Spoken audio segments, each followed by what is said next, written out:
Hello and welcome back to Innovaticalls.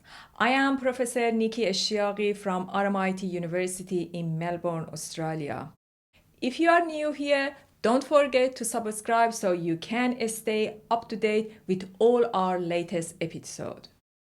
In our previous episode, we have explored a variety of key components of emotional intelligence or EQ and how each one can help us navigate life more effectively.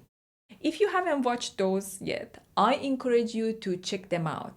They offer valuable tools for managing emotion, improving relationship, and building the kind of mindset that leads to real progress and personal growth.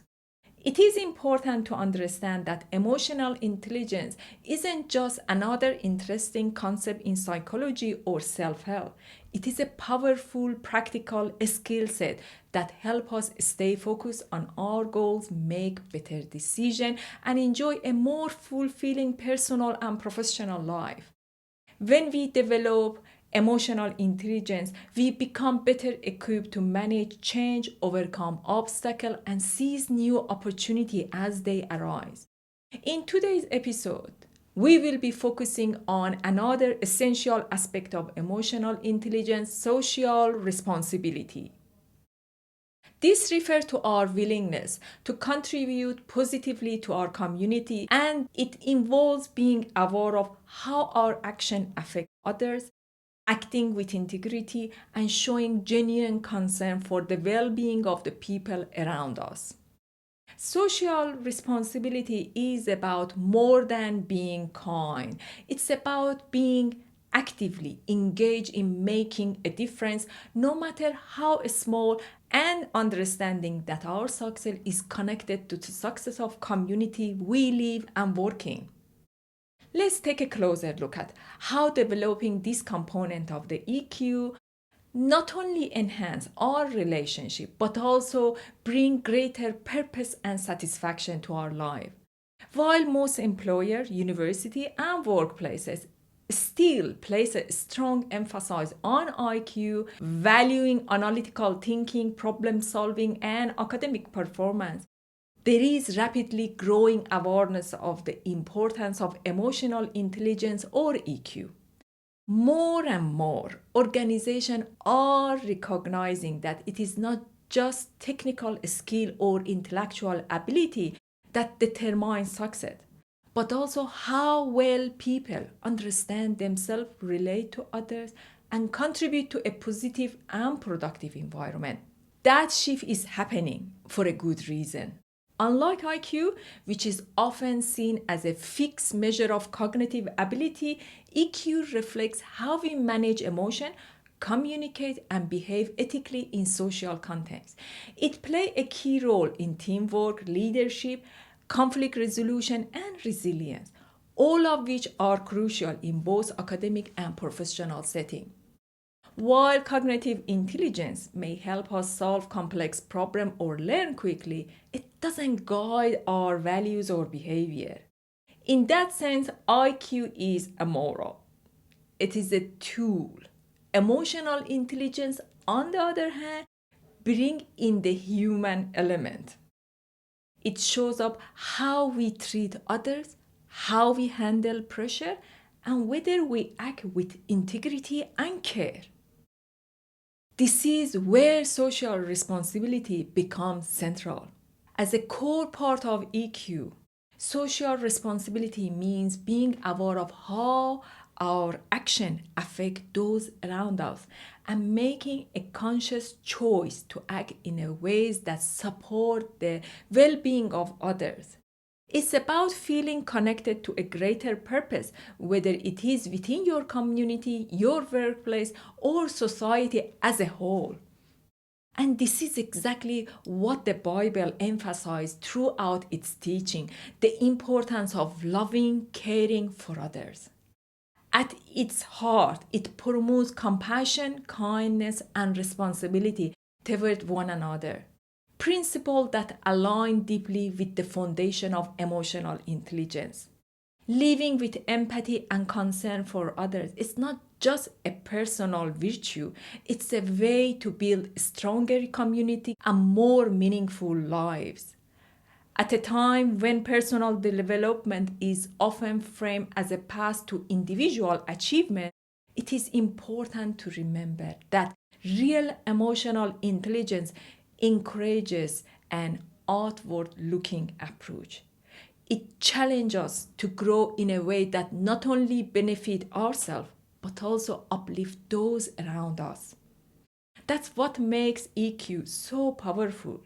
It's not just about being emotionally aware, but about using that awareness to build a stronger relationship, make an ethical decision, and create a more supportive and meaningful environment wherever we are. Social responsibility is not just important for our personal success, it's now seen as important all around the world. More and more, global leaders and big companies are realizing that caring for others, helping communities, and protecting the environment are not just nice things to do, they are necessary for a long-term success. In the past, most companies only focus on making money, but today that's changing. Many companies now take action to help the environment, support social causes, and improve the lives of the people around them. For example, some energy companies are working to reduce pollution, and some drink companies promote safe and responsible behavior. So, social responsibility is more than just a personal value. It's becoming a key part of success in business, leadership, and everyday life. It helps build a stronger community and better workplaces, and it shows us how to live with purpose and care in today's world. So far, we talk about how social responsibility is important in leadership and business. But what also exciting is how much it can help us grow on a personal level too. Today, many schools and universities have started to include community service as a part of learning. Why? Because helping others teaches us important life skills. It builds empathy, confidence, and a stronger sense of purpose. Young people are starting to understand how powerful it is to give back. The good news is, social responsibility is one of the easiest emotional intelligence skill to build because it's focused on others. And once you start practicing it, other skills like confidence, time management, and self-awareness often start to grow too.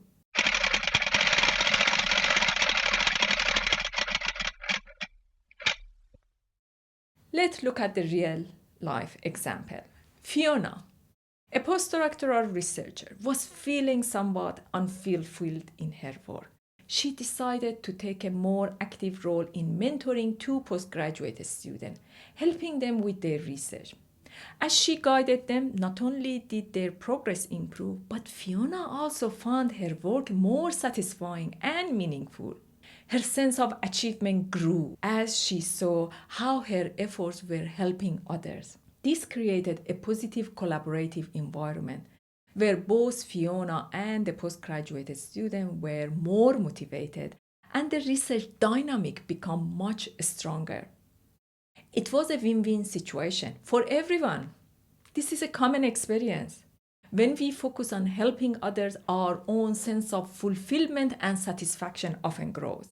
Helping others not only make us feel good, but it also leads to a positive change in our own lives. There are also more practical benefits.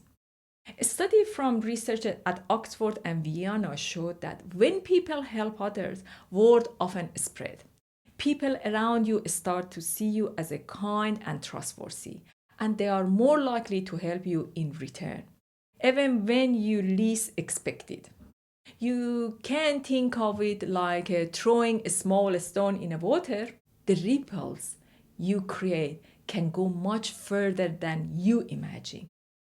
Let's now look at the Grace and Cathy.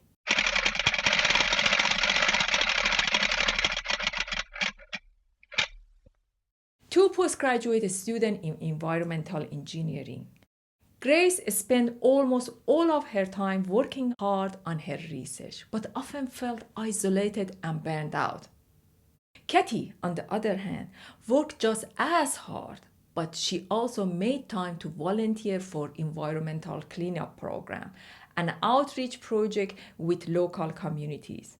Cathy felt more connected to the real-world impact of her study, which made her work feel more rewarding. Grace, noticing Cathy's energy and the satisfaction she got from volunteering, decided to join her for a community project. As they worked together, not only did Grace feel less isolated, but she also gained a new perspective on her research. Cathy's involvement with the community gave her insight that helped her develop a more rounded view of environmental issues, making her academic work stronger.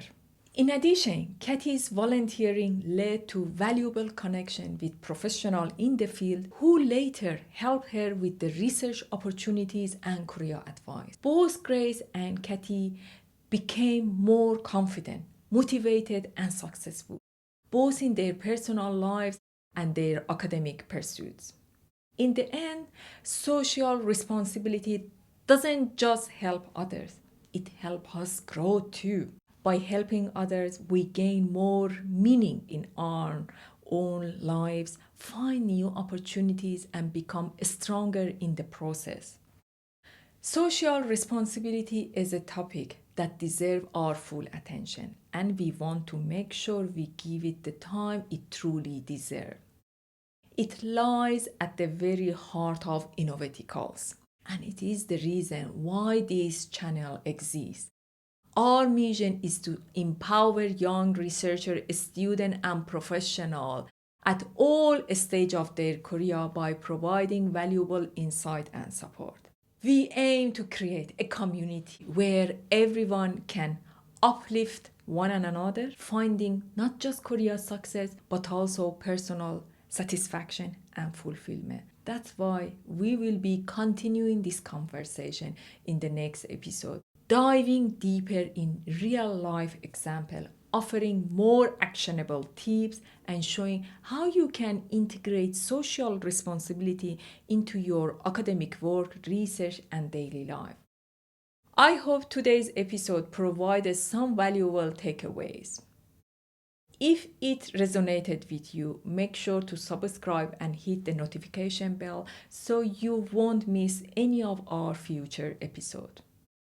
At Innovaticalls, we are building a supportive community of like-minded individuals who are eager to learn, share, and grow together.